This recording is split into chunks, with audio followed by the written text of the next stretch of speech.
तो गाइस कैसे हैं आप सब लोग। रीइंकार्नेटेड के एपिसोड 65 के साथ हाजिर हूं। तो लास्ट एपिसोड के एंड पे हमने देखा था हमारा ज़ाओची डिवाइन ड्रैगन कार्ड के 6 ब्लड ड्रॉप्स को बॉडी में फ्यूज कर लेता है और डिवाइन ड्रैगन कार्ड से कहता है चलो अब मुझे बताओ कि मैं कैसे लिटिल फेरी की जान बचा सकता हूँ। तुमने कहा था कि तुम मुझे वो तरीका बताओगे। डिवाइन ड्रैगन कार्ड उसे कहता है तुम्हें अपनी यीन एनर्जी को इसकी यांग एनर्जी के साथ मिक्स करना होगा। तुम अपनी एनर्जी को इसकी बॉडी के साथ मिक्स करोगे तभी तुम इसकी परफाउंड वेन्स को दोबारा से रिकवर कर सकते हो। इसके अलावा और कोई भी तरीका नहीं है। लेकिन इसके लिए अब पता नहीं ये लड़की तुम्हारे साथ सब कुछ करने के लिए मानेगी या नहीं। मैंने तुम्हें वो 6 ब्लड ड्रॉप्स को अपनी बॉडी में अब्सॉर्ब करने के लिए इसीलिए कहा था ताकि तुम एनर्जी को अपने जरिए से इसकी बॉडी के अंदर ट्रांसफर कर सको। और जब तुम अपनी एनर्जी को इसकी बॉडी में ट्रांसफर करोगे, ये जो कि अपनी स्काई परफाउंड राम के पीक तक पहुंची हुई है, ये बहुत ही जल्दी एम्पर परफाउंड राम में ट्रांसफर हो जाएगी। और जब ये एम्पर परफाउंड राम में ब्रेक थ्रू करेगी, इसकी परफाउंड वेन्स भी दोबारा से रिपेयर हो जाएंगे। ज़ाओची ये सारी बातें सुनते ही शर्म के मारे लाल हो रहा होता है। फिर वो लिटिल फेरी की तरफ देखता और कहता है ड्रैगन गार्ड के कहने का मतलब क्या है कि मुझे अपनी यीन और यांग एनर्जी को इसके साथ मिक्स करना होगा। लिटिल फेरी तो अब यहाँ पर रेजिस्ट भी नहीं कर सकती क्योंकि उसकी हालत बहुत ज्यादा खराब है। ज़ाओची उसकी तरफ देखता है और उसे कहता है लिटिल फेरी मुझे यहाँ पर तुम्हें बचाने के लिए ये सब कुछ करना पड़ेगा, मुझे यहाँ पर तुम्हें किस करना पड़ेगा। लेकिन अगर फ्यूचर में तुम मेरी रियल वुमेन बनना चाहो तो ठीक है, तुम मेरे पास आ जाना, मैं तुम्हारी रिस्पॉन्सिबिलिटी को उठाऊंगा और हमेशा के लिए तुम्हें अपने साथ रखने को तैयार हूँ। हाँ, मुझे ये भी पता है कि तुम्हें मर्दों से नफरत है, लेकिन तुम्हारी जान बचाने के लिए और तुम्हारी एनर्जी को रिकवर करवाने के लिए मुझे ये करना पड़ेगा। तुम यहाँ पर कितना ही रेजिस्ट क्यों ना करूं। और वो अपने मुंह को उसके करीब ले जाता है और उसके हाथ को पकड़ता है और फिर साथ ही उसके होंठों के ऊपर उसे किस कर देता है ताकि वो अपनी यीन एनर्जी को उसकी यांग एनर्जी के साथ मिक्स कर सके। तो बेचारी लिटिल फेरी तो आगे से कुछ कर भी नहीं सकती और वो दोनों यहाँ पर किस करते हैं। थोड़ी देर की किस के बाद ज़ाओची बेहोश हो जाता है। हमारे ज़ाओची की आंख कुछ दिनों के बाद खुलती है। जब ज़ाओची की आंख खुलती है तो उसके सामने डिवाइन ड्रैगन गार्ड होता है। वो उसे कहता है चलो तुम उठ गए, हमारे साथ जो लड़की थी जिसको तुम रिकवर करने के लिए मुझसे कह रहे थे वो तरीका काम कर गया। तुम दोनों की यीन और यांग एनर्जी के आपस में मिलने की वजह से उसकी डिवाइन वेन्स दोबारा से रिपेयर हो गई। सिर्फ उसकी डिवाइन वेन्स रिपेयर नहीं हुई कि वो स्काई परफाउंड राम से ब्रेक थ्रू करने के बाद डायरेक्टली एम्पर परफाउंड राम में चली गई है और उसकी स्ट्रेंथ भी पहले से बहुत ज्यादा बढ़ गई है। सिर्फ इतना ही नहीं, वो तुम्हें छोड़कर भी चली गई है। सिर्फ इतना ही नहीं है बल्कि उस लड़की के पास जो आइस परफाउंड एनर्जी थी अब वो तुम्हारी बॉडी के अंदर भी चली गई है। तुम आइस एट्रीब्यूट को यूज कर सकते हो। ज़ाओची अपनी बॉडी की तरफ देखता और कहता है क्या वो जाने से पहले मुझे मारना चाहती थी? उसने मेरी बॉडी के अंदर आइस परफाउंड एनर्जी को क्यों छोड़ा है? डिवाइन ड्रैगन गार्ड उसे कहता है लगता तो मुझे भी ऐसा है कि वो तुम्हारी जान लेना चाहती थी। उसने तुम्हारी बॉडी में अपनी आइस एट्रीब्यूट वाली एनर्जी को इंसर्ट किया, लेकिन तुम्हारी फीनिक्स फायर एनर्जी ने उस आइस एट्रीब्यूट को सप्रेस कर दिया है। इसी वजह से तुम्हारी जान बच गई है। लेकिन अगर तुम उस आइस एट्रीब्यूट वाली एनर्जी को यूज करना चाहती हो जो कि इस वक्त तुम्हारी बॉडी के अंदर कहीं पर छुपी हुई है, तुम्हें इवल गार्ड के उस दूसरे सीड को ढूंढना होगा जिसको वाटर सीड कहा जाता है।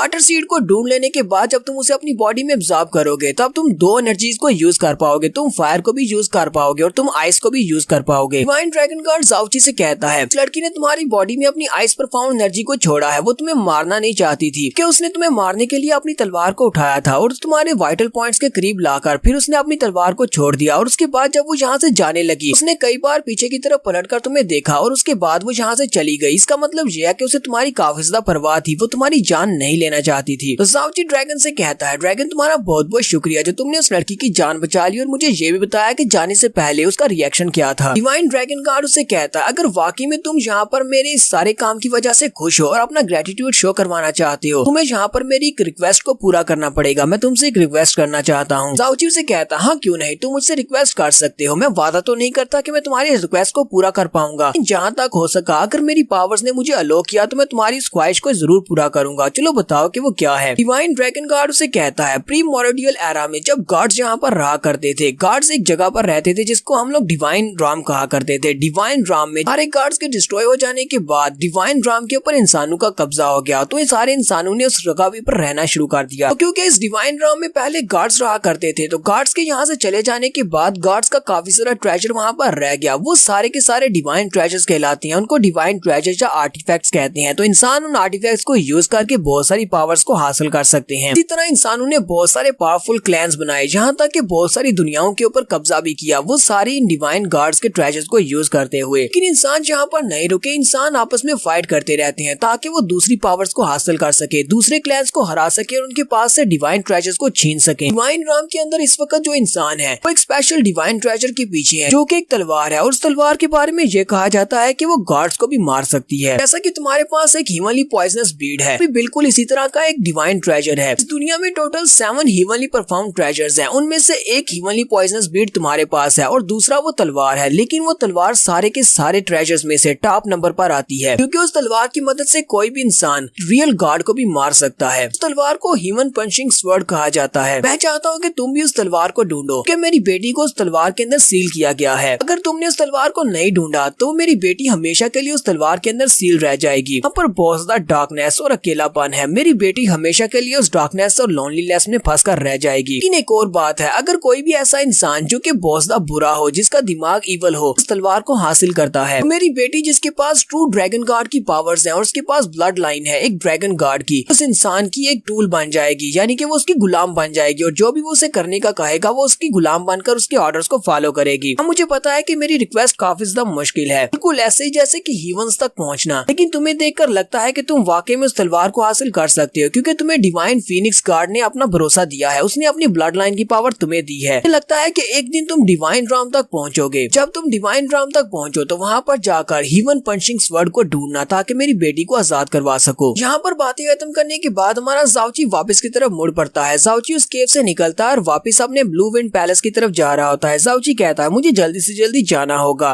फिर सीनियर सिस्टर वहाँ पर मेरा इंतजार कर रही होगी। 6 महीने का वक्त पूरा हो चुका है और टूर्नामेंट का दिन आ चुका है। हो सकता है कि टूर्नामेंट स्टार्ट भी हो चुका हो। जाओची कहता है मैंने डिवाइन ड्रैगन गार्ड से भी वादा किया है कि मैं उसकी बेटी को ढूंढने के लिए उस तलवार को जरूर ढूंढूंगा। उसके लिए मुझे डिवाइन राम में जाना पड़ेगा, लेकिन डिवाइन राम में जाने के लिए सिर्फ 3 साल के अरसे में अपनी अर्थ परफॉर्म लेवल पर पहुंचना होगा। जाओची वहीं पर बड़ी स्पीड से डेथ वैली से भागता हुआ बाहर निकल रहा होता है। वहीं पर वो अपने फिनिक्स ब्रेक मूव को यूज करते हुए रास्ते में आने वाले मॉन्स्टर्स को मारता जाता है। जाओची कहता है तो ड्रैगन गार्ड के साथ मेरा एक और समझौता हुआ है। ड्रैगन गार्ड की सोल बहुत ही जल्दी डिसअपीयर होने वाली है और उसके पास अब ज्यादा वक्त नहीं बचा। अगर मैं उस तलवार को लेकर उसके पास पहुंच जाता हूं और उसकी बेटी की जान बचा देता हूं, तो ड्रैगन गार्ड ने मुझसे वादा किया है अपनी सोल के डेसिपेट होने से पहले उसके पास जितनी भी बची कुची लिनिएज की पावर है वो सारी मुझे ट्रांसफर कर देगा, जिसकी पावर ड्रैगन गार्ड के 6 ब्लड ड्रॉप से बहुत ज्यादा होने वाली है। तो नेक्स्ट सीन में ब्लू विंड परफाउंड पैलेस का दिखाया जाता है। वाइस पैलेस चीफ ज़ूरो के पास खड़े होते हैं, उनके साथ 2 लड़के भी खड़े होते हैं कि इस बार टूर्नामेंट में हिस्सा लेने वाले हैं। चीफ केनू से कहते हैं प्रिंसेस अफसोस की बात है कि हमें अभी तक जाओची के बारे में कुछ भी नहीं पता चला, यानी वो कहाँ पर है। वो डेथ वैली से अभी तक वापस नहीं आया, इसलिए मुझे लगता है कि हमें और ज्यादा उसका इंतजार नहीं करना चाहिए, क्योंकि बहुत ही जल्दी वर्ल्ड विला में कंपटीशन स्टार्ट होने वाला है। हमें टूर्नामेंट के लिए यहाँ से निकलना होगा। ज़ूरो से कहती है ठीक है पैलेस चीफ किन, तक क्या आपने कहा है बिल्कुल ऐसा ही करते हैं। जाओची तो अब यहाँ पर नहीं पहुंचा, लेकिन फैंग बू फैन और फैंग फीलोंग दोनों यहाँ पर हैं। लेकिन अभी तक फैन जुईचैन भी यहाँ पर नहीं आया। अगले 1 घंटे तक अगर फैन जुईचैन भी यहाँ पर नहीं आता तो हम फैन जुईचैन को भी यहीं पर छोड़कर यहाँ से निकल जाएंगे। ज़ूरो काफी ज्यादा उदास होती है। ज़ूरो कहती है जूनियर ब्रदर जुनची, इस बात से फर्क नहीं पड़ता कि तुम जल्दी से वापस आकर इस टूर्नामेंट में हिस्सा लेती हो या नहीं, लेकिन मैं बस चाहती हूँ कि तुम जहाँ पर भी हो बिल्कुल ठीक और सही सलामत हो। वो दोनों लड़की वहाँ पर खड़े फैन जुईचैन के बारे में बात कर रही होती है कि फैन जुईचैन अभी तक यहाँ पर आया क्यों नहीं, उसकी वजह से हमें कितना ज्यादा इंतजार करना पड़ रहा है। वक्त सामने वो देखते हैं तो उन्हें वहाँ पर कोई दिखाई देता है। वो लोग कहते हैं लगता है कि फैन जुईचैन आ गया है। वो भी पीछे की तरफ घूमती है तो वो सामने की तरफ देखती है तो वो फैन जुईचैन नहीं बल्कि हमारा जाओची होता है। वो उसे कहती है तो तुम वापस आ गए। जाओची उसे कहता है सीनियर सिस्टर मैं वापस आ गया हूँ, क्योंकि मैंने तुम लोगों से वादा किया था कि टूर्नामेंट में हिस्सा लेने के लिए मैं जरूर आऊंगा। जाओची जल्दी से प्रिंसेस के पास चला जाता है और उसे कहता है सिस्टर ज़ूरो तुम्हें परेशान होने की जरूरत नहीं है, मेरी बॉडी के एक बाल को भी नुकसान नहीं पहुंचा और मैं सही सलामत वापस आया हूँ। फिर साथ ही वो उसे अपने गले से लगा लेता है और कहता है तुम्हें बिल्कुल भी परेशान होने की जरूरत नहीं है। वो रोते हुए से कहती है मुझे तो लगा था कि मैं तुम्हें दोबारा नहीं देख पाऊंगी। जाओची उसे कहता है आज के बाद मैं तुम्हारे साथ किया हुआ कोई भी वादा नहीं तोड़ूंगा और जहाँ भी जाऊंगा तुम्हें बता कर जाऊंगा, ताकि तुम्हें मेरे लिए दोबारा कभी भी इस तरह परेशान ना होना पड़े जिस तरह तुम यहाँ पर परेशान हुई हो। जाओची पैलेस चीफ किन से कहता है प्लीज मुझे माफ करना, मैंने आपको पहले से इस बारे में नहीं बताया, लेकिन क्या मैं अभी भी इस टूर्नामेंट में हिस्सा लेने के लिए काबिल हूँ या नहीं, इस टूर्नामेंट में हिस्सा लेने के लिए क्या करना पड़ेगा। पैलेस चीफ किन उसकी तरफ देखती है और कहती है सिर्फ 6 महीने में ये लड़का परफॉर्म राम की 2nd स्टेज से ट्रू परफॉर्म राम की 10th स्टेज तक पहुंच चुका है, ये तो वाकई में एक जीनियस है। पैलेस चीफ किन उसे कहते हैं इस टूर्नामेंट के लिए सिलेक्शन का रूल बहुत ज्यादा सिंपल है। सिलेक्शन रूल के लिए तुम्हें जहाँ पर पैलेस की 100 में से 3 रैंकिंग पर आना पड़ेगा। हमारे जो दोनों सीनियर ब्रदर्स जो कि यहाँ पर खड़े हैं, दोनों के अलावा फैन जुईचैन जो कि इस वक्त तीनों रैंकिंग्स के ऊपर है, ये तीनों इस टूर्नामेंट के लिए सिलेक्ट किए गए हैं। तुम्हें इन तीनों में से किसी एक को चैलेंज करके हराना होगा और तुम इन तीनों में से किसी एक को हरा देते हो तो तुम उसकी रैंकिंग पर आ जाओगे और तुम इस टूर्नामेंट के लिए क्वालिफाई हो जाओगे। जाओची जल्दी से आगे बढ़ता है और उन दोनों लड़कों से कहता है तो सीनियर ब्रदर्स प्लीज मुझे यहाँ पर गाइड करो, मैं तुम दोनों में से किसी एक को चैलेंज करना चाहता हूँ। फिर मेरे पास क्योंकि टाइम ज्यादा नहीं है इसी वजह से मैं तुम दोनों को एक साथ चैलेंज करता हूँ। तुम दोनों सीनियर ब्रदर्स एक साथ मेरे ऊपर अटैक करने के लिए आगे बढ़ो। तो वो दोनों भी काफी ज्यादा गुस्सा हो जाती है और कहती हैं आखिर ये लड़का अपने आप को समझता क्या है, क्या ये मरना चाहता है, ये हम दोनों को एक साथ चैलेंज कर रहा है, ये तो बॉस द एरोगेंट है। साउची भी जल्दी से जंप करते हुए उनके ऊपर अटैक करने के लिए आगे बढ़ जाता है और यहाँ पर हम लोग अपनी एपिसोड 65 का एंड करेंगे। तो नेक्स्ट एपिसोड में देखेंगे क्या हमारा जाउची टूर्नामेंट के लिए क्वालिफाई हो पाएगा या नहीं। एपिसोड की एक्सप्लेनेशन अच्छी लगी हो तो कमेंट करके जरूर बताइएगा। चैनल को सब्सक्राइब कर दे, वीडियो को लाइक और शेयर कर दे। शुक्रिया।